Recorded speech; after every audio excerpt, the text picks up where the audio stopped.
It was Christmas Eve, and the storm outside Seattle was relentless. The wind howled through the streets, slamming against windows, shaking the trees like angry ghosts. But inside my apartment, the silence was deafening. The warmth from the fireplace did nothing to ease the cold that had settled in my chest. As I sat by the window, my phone buzzed. I stared at the screen, a message from my mother. "Victoria, the snowstorm is bad, everyone is staying home. The Christmas dinner is cancelled. Stay safe." My heart dropped. I had been looking forward to this holiday, the one time a year when maybe, just maybe, I'd get to feel like part of my family again. But instead, I was alone in a cold, dark apartment, miles away from the laughter and joy that would be echoing through my parents' house. I forced a sigh, rubbing my eyes. Maybe it was for the best. Who wants to spend Christmas with a family that always seemed to forget you were even there?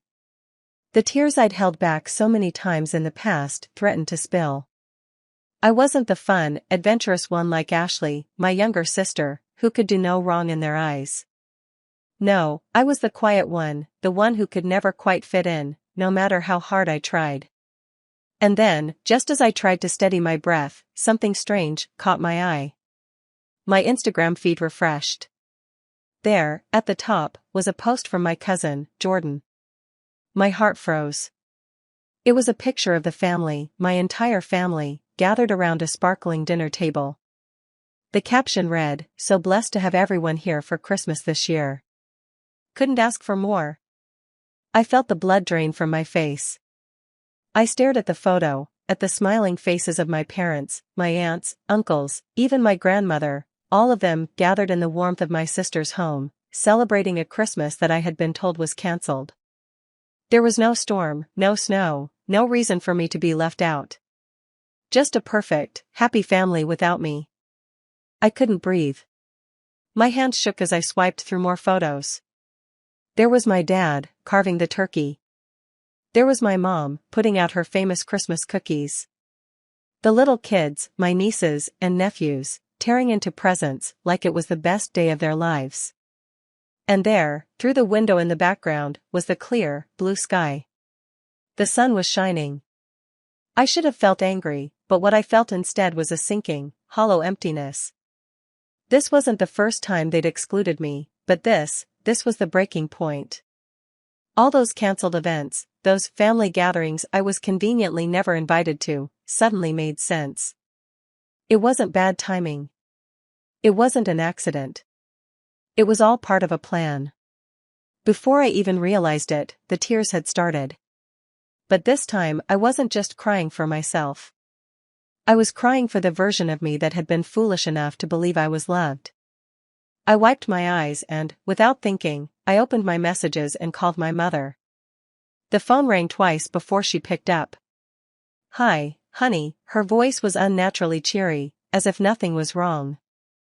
"I hope you're having a nice, quiet Christmas." I could barely keep my voice steady. "The Christmas dinner you cancelled? The one where everyone stayed home because of a storm?" "I just saw the photos, Mom." I saw the truth. There was a long pause, and I could hear her scrambling for a response. "Oh. Well, dear, Anna really wanted everything to be perfect this year. You know how she is, always trying to make everything special. We just thought it might be better to keep things low-key for you, so you wouldn't feel uncomfortable." "Uncomfortable?" I could barely keep it together. "You lied to me.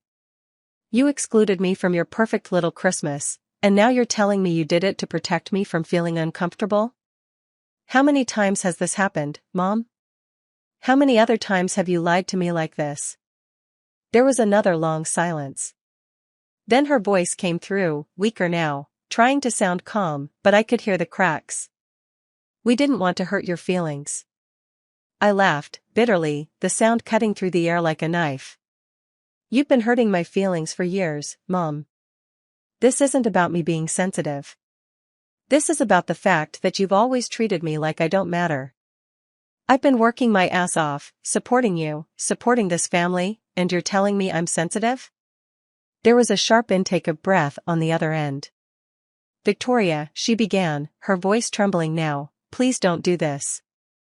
We love you. It's just that Anna's always been so perfect? I interrupted. Yes, I know, Mom. Anna is perfect. She can do no wrong. Meanwhile, I'd been invisible. But not anymore. Before she could reply, I hung up. I looked at my phone, at the photo of my family smiling without me, and something inside me snapped. They had made me believe I was the one who was wrong. They had made me feel like I didn't belong. But now I knew the truth. I wasn't the problem. They were.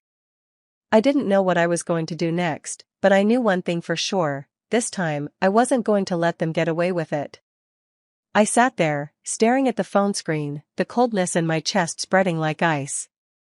The world outside seemed to fade as I replayed the conversation in my head. My mom's voice still lingered, full of excuses, full of manipulation. She thought she could make me feel guilty for calling her out, but I wasn't buying it anymore. The weight of her words, the constant dismissals, the deliberate exclusion, they all came crashing down on me. My hands shook, not from fear, but from the sheer anger and disbelief. How long had this been happening? How many times had I been lied to?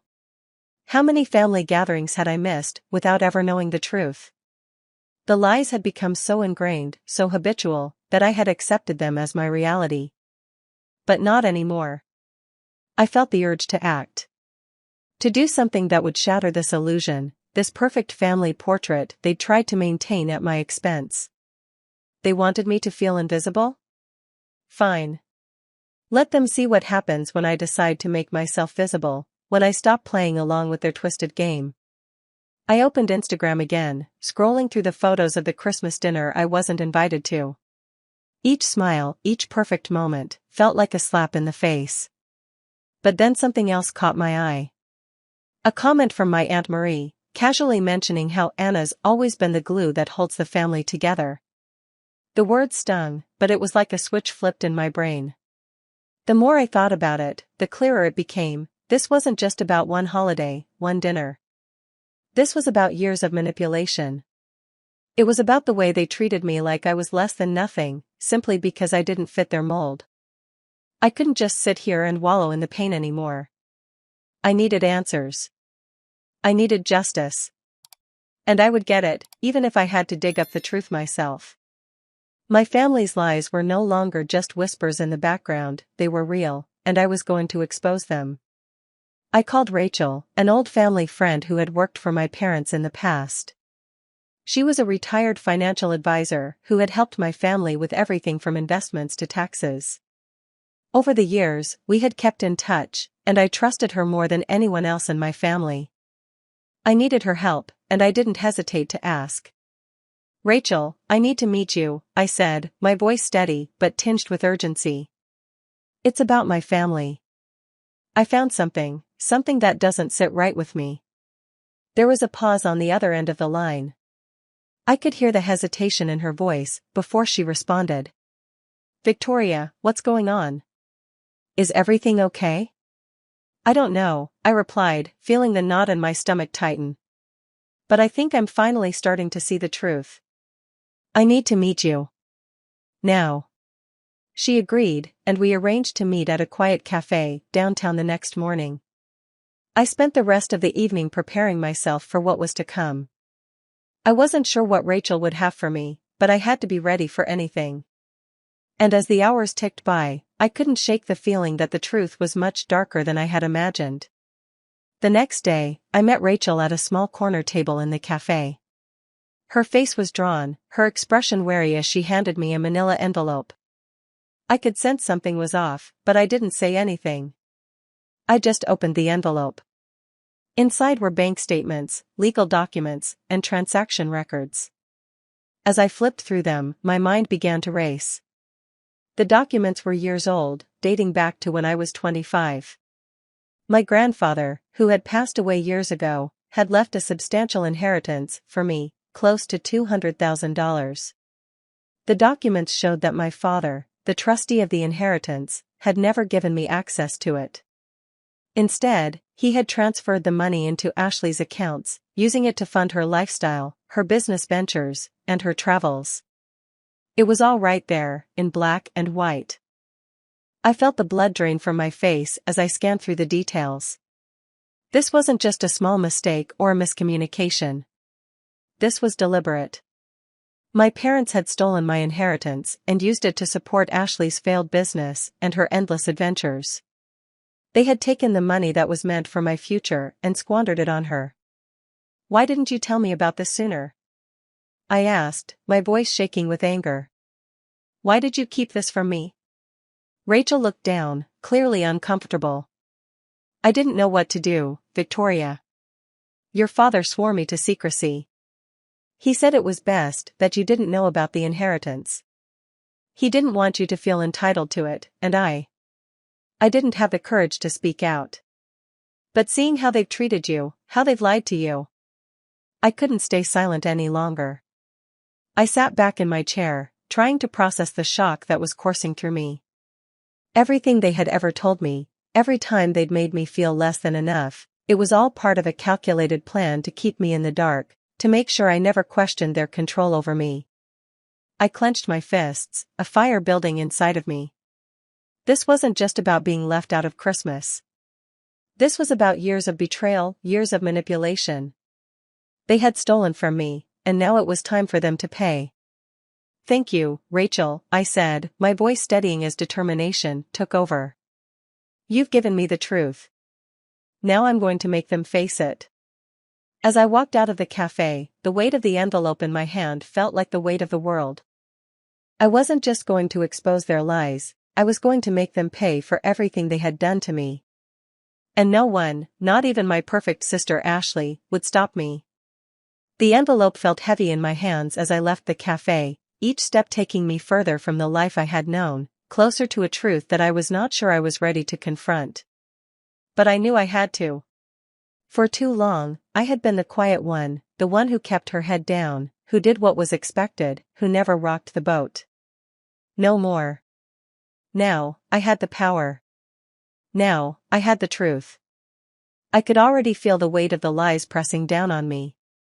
Every time my parents had told me they couldn't afford something, every time I was made to feel like I wasn't enough, those moments were no longer vague memories, they were pieces of a puzzle, fitting together perfectly to form a picture I had refused to see. They had stolen from me, used me, and I had been too blind to see it. That night, I sat at my kitchen table, staring at the documents Rachel had given me. The bank transfers, the property sales, the unauthorized use of my name on legal documents, it was all there. I had no idea where to begin. But I knew one thing for certain, this wasn't just about money.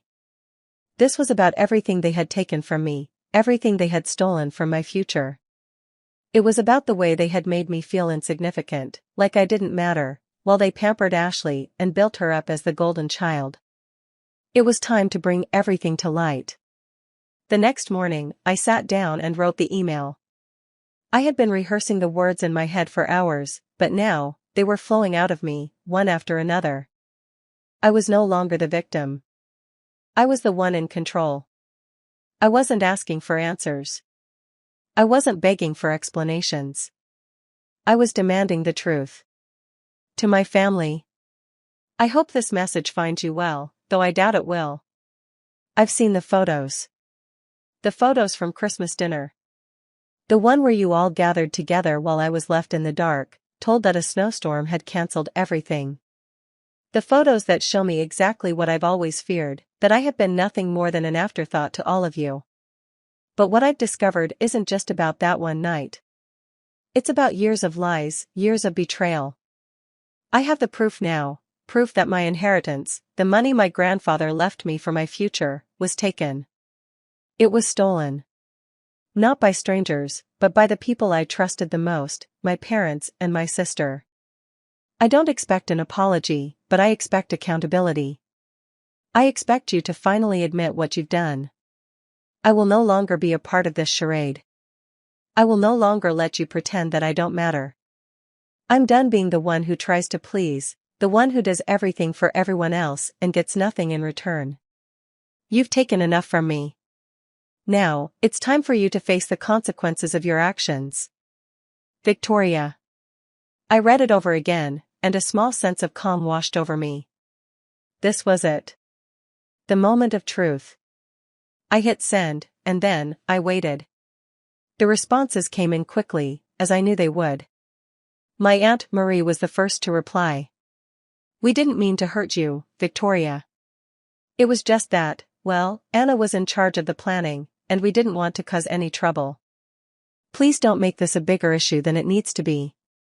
Uncle Robert followed, his tone dismissive as always.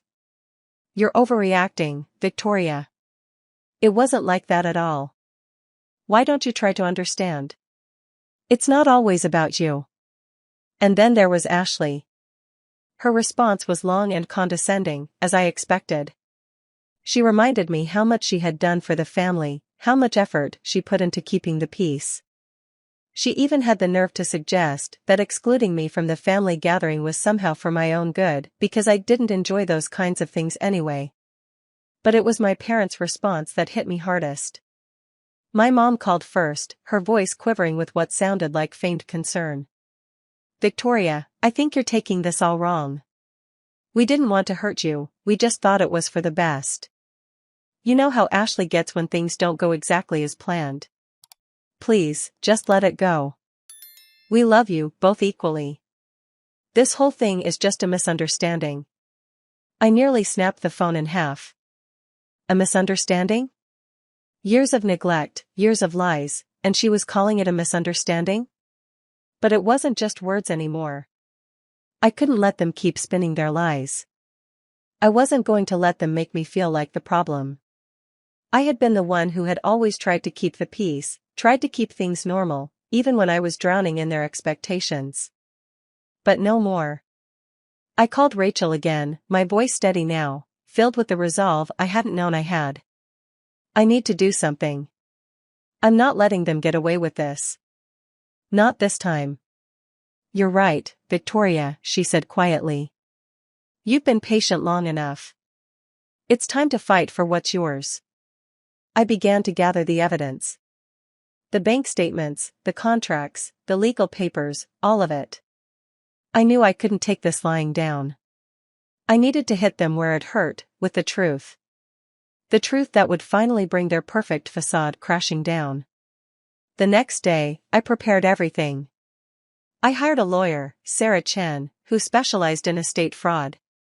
I knew this was more than just a family dispute. This was a crime. My family had taken what was mine, and I wasn't going to let them walk away from it. We scheduled a family meeting, and when the day came, I was ready. I arranged 3 folders on the table, one for each of them, my parents and Ashley. Inside each folder was a complete record of their fraud. Copies of the bank transfers, the forged signatures, the property sales. I had everything. And when they walked through that door, expecting to talk me down, expecting me to back down like I always had, I would show them exactly what they had done. The doorbell rang. My heart pounded in my chest. This was it. The moment I had been preparing for. I opened the door and stood there, face to face with the people who had betrayed me, with the people who had always made me feel less than nothing. Before anyone says anything, I said, my voice unwavering, I suggest you read these first. I slid the folders across the table, my fingers curling around the edge of mine as I watched their expressions change. The silence was deafening. They didn't know what to say, and for the first time I felt the power shift. The air in the room was thick with tension as my parents and Ashley sat down at the table, eyes glued to the folders I had just placed in front of them. They hadn't spoken a word yet. The silence felt deafening, but I could feel the adrenaline coursing through me. This was the moment. This was the confrontation I had been building up to for years. My father picked up the folder first, his face a mix of confusion and concern, as if he couldn't quite understand why I was doing this. But his hands were shaking, I noticed. His usual calm demeanor was cracking, and I felt a rush of satisfaction. He knew what was inside that folder. He knew exactly what was coming. Victoria, he started, his voice trembling slightly, what is this? Why are you doing this? There was no anger in his voice, just the quiet disbelief of someone who thought they could always control the situation. I didn't answer right away. I watched him, waiting for the silence to settle deeper in the room. Finally, I spoke, my voice firm and clear. You really don't get it, do you, Dad?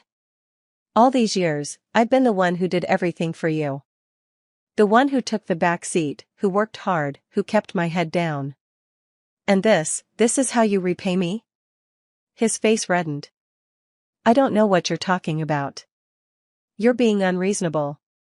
I leaned forward, my eyes locked on his, and every word I spoke was laced with the fury I had held back for too long. Unreasonable? I've spent years helping you, helping Mom, running around doing everything you asked of me, and you took the one thing that belonged to me, my inheritance, and gave it to Ashley. You stole it, and you expect me to just sit here quietly and accept that? I glanced at Ashley, who had remained silent until now, her eyes wide with shock. But there was something else there too, a flicker of recognition, of guilt, maybe even fear. She shifted in her seat, her eyes darting toward our parents, then back to me. But it was too late. She knew I knew. And I wasn't going to let her get away with it either. You used my money to fund her trips, her businesses, her adventures while I was left with nothing, I continued, voice rising, the words tasting bitter on my tongue. You thought I wouldn't find out, that I wouldn't notice, but I always knew something wasn't right. I just didn't have the proof, until now. My father's expression faltered, his facade crumbling bit by bit. He shifted uncomfortably in his chair, and I could see the weight of the truth starting to sink in. Victoria, we didn't want to burden you with all this. You've always been so busy with your work. We thought you wouldn't understand. I laughed, a short, bitter laugh that had nothing to do with amusement. Busy with my work? You mean busy taking care of the family while you pretended to be the perfect parents? Busy paying off your mortgage while you gave everything to Ashley? The words hit their mark. My mother's face twisted, the mask of kindness slipping to reveal something colder, something darker beneath. You don't understand, she said, her voice wavering. We were just trying to give her a chance. She needed the help. And what about me, Mom? I shot back, my voice sharper now. I needed a chance too. I gave up everything for you, for this family. And you threw me aside like I was nothing. I let the silence hang in the air for a moment, watching their discomfort. I wasn't done yet. You're not going to walk away from this, not this time. I'm not going to let you sweep this under the rug and act like nothing ever happened. You've been living in a perfect little bubble, thinking everything was fine, but you've been lying, stealing, and manipulating everyone around you, including me. My father opened his mouth to speak, but I held up a hand. No, I'm not done yet. I pulled out the documents Rachel had given me, the bank transfers, the signatures, the illegal sales of property, all the evidence that would show them for what they really were. I have all the proof, I said, sliding the papers across the table, making sure each one was in clear view. These are the records of everything you've done. Every penny you took from me, every lie you told. The money from my inheritance, taken and hidden from me for years. And the properties my grandfather left to be split equally between me and Ashley? Gone. Sold off to line your pockets. You're not getting away with it anymore. My mother looked down at the documents, her face pale. She opened her mouth, but no words came out. She knew she had no defense left. There was nothing she could say to make this right.